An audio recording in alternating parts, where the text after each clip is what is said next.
Okay, here's how to set up a do not use folder or a do not touch folder for your student iPads to keep your students away from the applications that they really shouldn't be messing with anyway.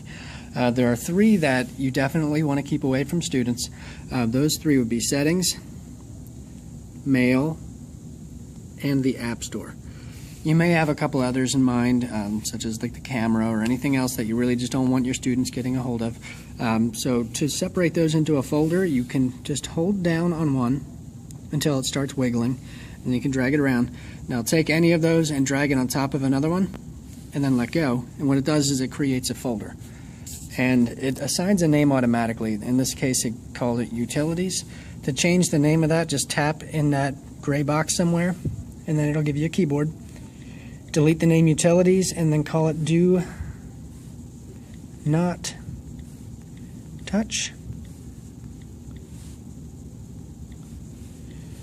or anything else. You can give it whatever name you want, really. Alright, so I'm going to get out of here just by clicking away from that folder.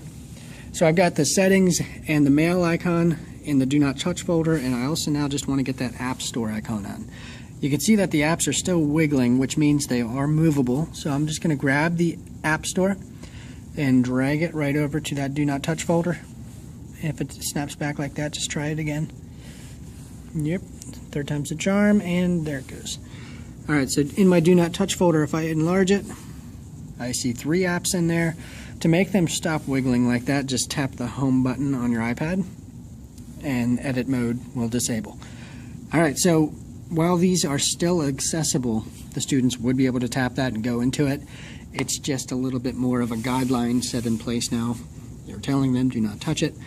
Another thing that is worth noting, if you go into any of these folders, just like your home screen has slidable pages, you can create slidable pages within folders.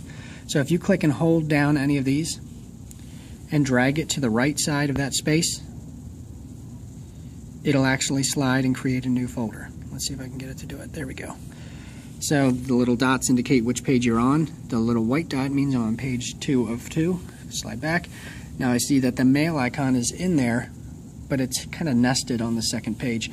Something that's kind of nice is, you know, if you don't want them seeing that icon at all, you can nest it. So it's in there, but it's on the second page of that Do Not Touch folder. There we go. Get some blur action. Alright, so again, they're dancing, so I'm going to hit the Home button to stop it. That's how you set up a Do Not Touch folder.